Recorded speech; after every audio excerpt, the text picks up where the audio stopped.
নবী মুহাম্মদুর রাসূলুল্লাহ সাল্লাল্লাহু আলাইহি সাল্লাম একজন সাহাবী। নবীজিকে যারা চোখে দেখেছে ইমানের সাথে তারা সাহাবী। আর নবী সাহাবীর মর্যাদা পৃথিবীর কোন পীরের মর্যাদার সাথে তুলনায় হয় না। নবী সাহাবীর পায়ের দুলার সমানও কোনো পীর মশায়েখ হতে পারে না। সেই নবীর সাহাবী একজন ছিল হযরত মুতঈম রাদিয়াল্লাহু তাআলা আনহু। নবীজির খেদমত করতেন।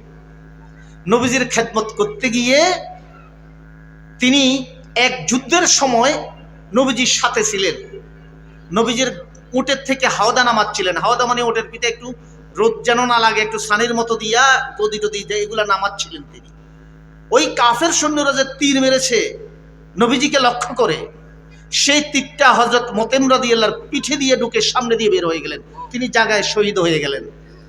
সাহাবারা সবাই বলতে লাগলো, মুতঈম কত সৌভাগ্যবান, মরার সাথে সাথে জান্নাতি হয়ে গেল, যে আল্লাহ রাসূলের জন্য জীবন দিয়েছে, আল্লাহ রাসূলের সামনে সে জীবনটা দিয়ে দিয়েছে।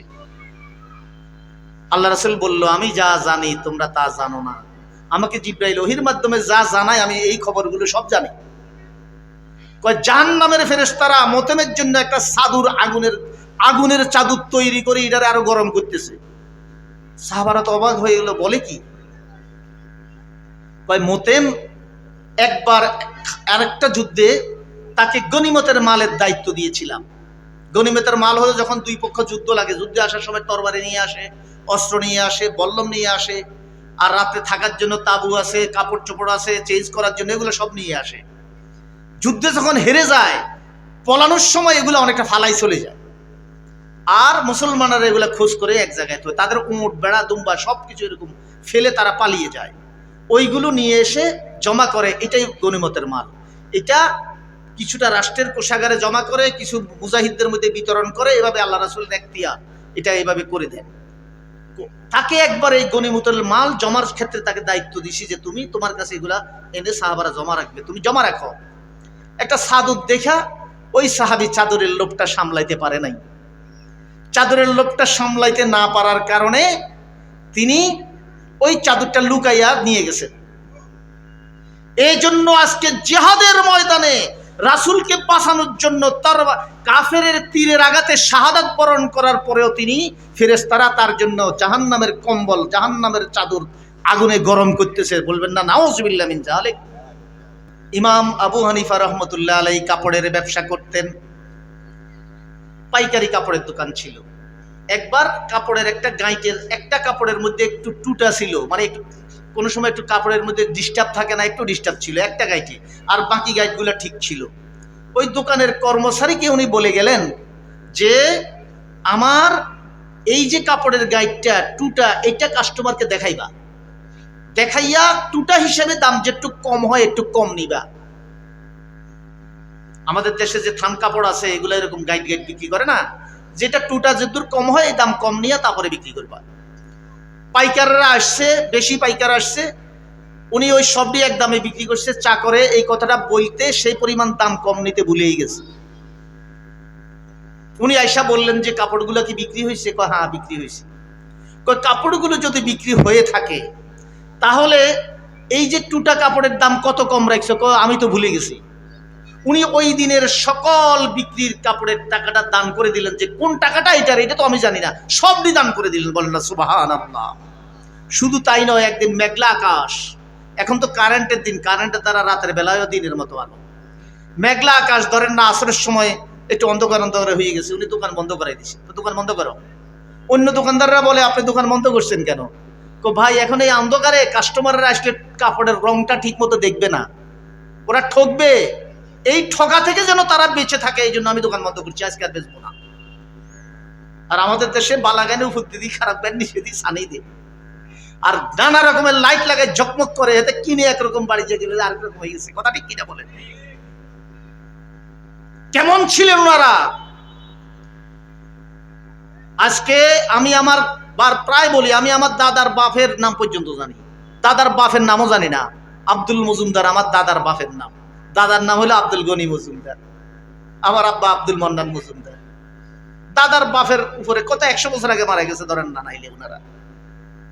ইমাম আবু হানিফা সেই কবে মারা গেছে? আজকে 1200-1300 বছর হয়ে গেছে, 1100-1200 বছর। কিয়ামত পর্যন্ত মানুষ ওনাদের নাম মনে রাখবে, ওনারা এইভাবে চলেছে।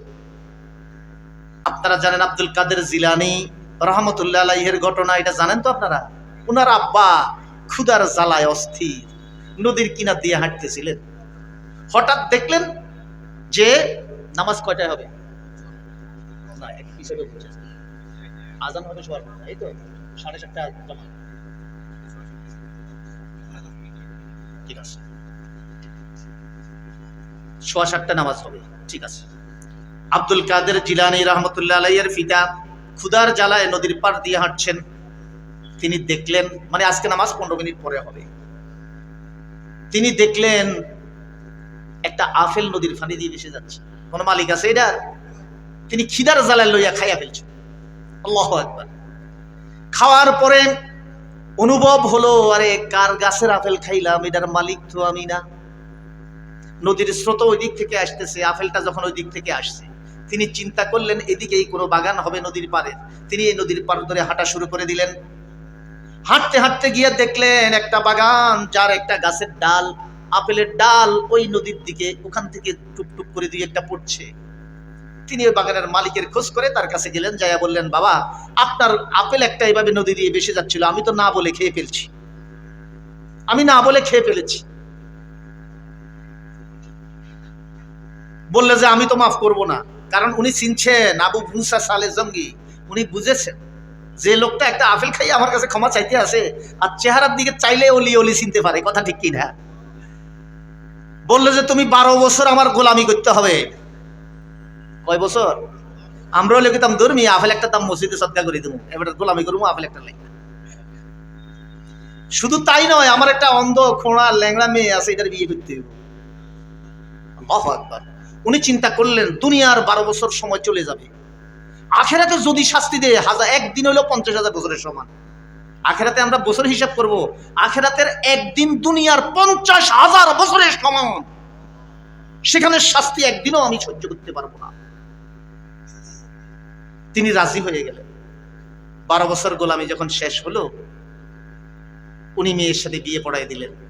বাসার ঘরে মেয়েরে রাইখা ওনারে বললেন, যাও তোমার স্ত্রী ঘরে আছে, যাও তোমার এখন স্ত্রীর সাথে যাও দেখা করো। উনি গেলেন, যাই দেখলেন সুন্দর একটা মহিলা, সুন্দর একটা যুবতী মেয়ে বসে আছে। তাড়াতাড়ি বাইরে চলে আসলেন ইন্নালিল্লাহ বলতে বলতে। শ্বশুর বাইরে আছে, ধরলেন কেন বাইরে আসছে? বললেন যে আপনি বলছেন ল্যাংড়া খোঁড়া কানা কুৎসিত কালো, এখন দেখেছি সুন্দরী একজন যুবতী বসা, আমি ভুল করে বোধহয় অন্যের ঘরে চলে গেছি, এই জন্য আমি ইন্নালিল্লাহ পরে বাইরে আসছি। কয় না, আমার মেয়ে জীবনে কোনোদিন কোনো পর পুরুষকে দেখেনি, আমার মেয়েকে অন্য কোনো পুরুষ পর পুরুষ দেখেনি, আমার মেয়ে হেঁটে বেগানা কোনো খারাপ জায়গার দিকে যায় নাই, এই জন্য আমি ল্যাংড়া বলছি, কানা বলছি। আল্লাহু আকবার। সেই লোকের ঘরেই আব্দুল কাদের জিলানীর জন্ম হয়েছে, কথা ঠিক কিনা বলেন? আজকে আমাদের তো হারাম খাইয়ে আমাদের শরীর খারাপ, সন্তান মানুষ হবে কিভাবে? সন্তান মানুষ হইতে হলে রুজি রোজগার ঠিক থাকতে হবে।